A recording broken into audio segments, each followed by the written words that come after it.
Jai Mata Di.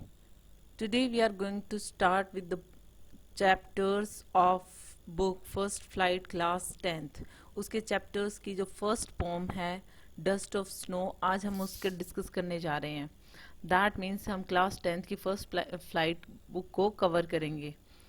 So dust of snow जो first poem है, followed by the chapter first that is a letter to God. Dust of snow का सबसे पहले meaning क्या होता है? डस्ट ऑफ स्नो मतलब पार्टिकल्स ऑफ स्नो. डस्ट का मतलब होता है धूल, लेकिन स्नो की धूल का मतलब होता है स्मॉल पार्टिकल्स या पार्टिकल्स ऑफ स्नो.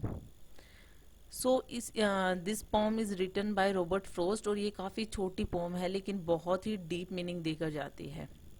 सो इसमें क्या होता है इस पोम में कि सबसे पहले ये बताया गया है कि जो नेचर है वो किस तरीके से आपका मूड चेंज कर सकता है, वो चीज़ इस पोम में बताई गई है. डस्ट ऑफ स्नो में जो आप देख सकते हो कि थीम की बात करें तो वो नेचर की कैपेसिटी बता रखी है, जिसमें कि इसमें रॉबर्ट फ्रोस्ट जो कि पोइट हैं, उनका किस तरीके से मूड जो है वो ट्रांसफॉर्म हो जाता है. इसमें मूड ट्रांसफॉर्म के लिए एक क्रो है और एक हेमलॉक ट्री है. वो ही जो दो चीज़ें हैं जो मोस्टली नेगेटिव चीज़ों को रिप्रेजेंट करते हैं. मतलब जब हम ब्यूटीफुल बर्ड्स की बात करें तो कभी भी हम क्रो का नाम नहीं लेते हैं या कुछ ऐसे ट्रीज, क्योंकि हेमलॉक ट्री भी कोई अच्छा उस तरीके का पेड़ नहीं है कि हम उसकी बात कोई आप ये कहो ऑस्पिशियस चीज़ों में करें, क्योंकि वो एक पॉइजनस ट्री है. लेकिन यहाँ पे क्रो और हेमलॉक ट्री की हेल्प से ही जो रॉबर्ट फ्रोस्ट हैं, जो पोइट हैं इस पोम के, उनका मूड किस तरीके से ट्रांसफॉर्म हो जाता है वो इस पोम में बताया गया है. सो हम इसका फर्स्ट स्टैंजा देखते हैं. First of all, the way a crow Shuk down on me the dust of snow from a hemlock tree. तो बहुत ही छोटी और बहुत ही सिंपल सी पोम है कि जिस तरीके से द वे अ क्रो मतलब जिस वे से, जिस तरीके से एक क्रो ने जो है वो हेमलॉक ट्री को हिलाया, दैट मीन शुक किया उसे. और the dust of snow from a hemlock tree, और हेमलॉक ट्री से मुझ पे जो dust of snow that means particles of snow किस तरीके से मुझ पे गिरे हेमलॉक ट्री से. सो जैसा कि मैंने बताया, हेमलॉक ट्री का मीनिंग आप समझ गए होंगे. एक पॉइजनस ट्री होता है जिसके वाइट फ्लावर्स होते हैं.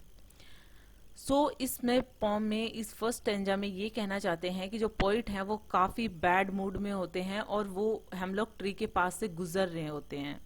हेमलॉक ट्री एक पॉइजनस ट्री है जिसके वाइट फ्लावर्स होते हैं, और उसके पास में जाते वक्त जो पोइट का जो मूड है वो काफ़ी अपसेट है.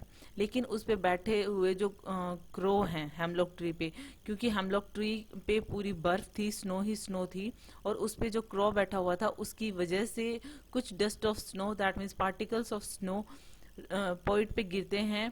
उसके वी डोंट नो कि कौन से हेड और शोल्डर पे गिरते हैं, लेकिन उसके ऊपर जब वो dust of snow, particles of snow गिरते हैं तो उनका मूड जो है वो एकदम से चेंज हो जाता है. कि उनके इस एक्शन से, उस बर्ड के इस एक्शन से, उस क्रो के इस एक्शन से उनका मूड चेंज हो जाता है. Has given my heart a change of mood and saved some part of a day I had rued. Rued का मतलब यहाँ पे है held in regret. That means कि जो मैं वेस्ट करने जा रहा था, that means has given my heart मतलब जो वो पार्टिकल्स ऑफ स्नो मुझ पे गिरे उसने मेरे हार्ट में एक चेंज ऑफ मूड कर दिया. दैट मीन्स एक चेंज ला दिया. नहीं तो मैं जो बाकी का दिन जो था वो रिग्रेट में ही बिताने वाला था.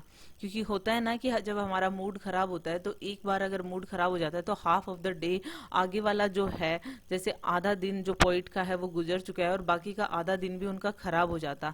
लेकिन जब ये इंसिडेंट हुआ, जब हेमलॉक ट्री से जो डस्ट ऑफ स्नो उन पे गिरे तो उनका मूड चेंज हो गया और उनको ऐसा लगा कि एटलीस्ट अब ये बाकी का जो आधा दिन बचा हुआ है उसको वो फ्रूटफुल बना सकते हैं, क्योंकि अब उनका मूड जो है वो चेंज हो गया है. तो किस तरीके से जो दो चीजें हैं, हेमलॉक ट्री और क्रो, दोनों ही सैडनेस को वो कहते हैं सिग्निफाई करते हैं, बट फिर भी वो पॉइंट का जो मूड है वो चेंज करने में हेल्पफुल होते हैं. दैट मीन्स कि कुछ चीजें ऐसी होती हैं जो नेगेटिव होती हैं, लेकिन फिर भी नेचर जो है उनको एज ए पॉजिटिव आपकी लाइफ में किस तरीके से पुटअप करते हैं कि आपको आपकी वो जो डे होता है वो पॉजिटिव हो जाता है.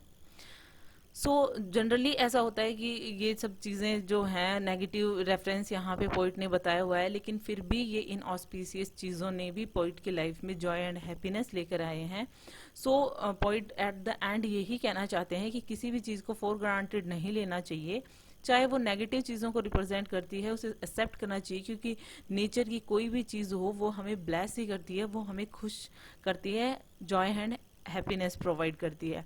होप आपको ये छोटी सी पोम जो है जिसमें 2 स्टेंजा थे और काफ़ी छोटी सी है, इजी सी पोएम है, समझ में आई होगी। Hope you like it. If you like it please hit the thumbs up button, please please please subscribe the channel, put your views and suggestion in comment section.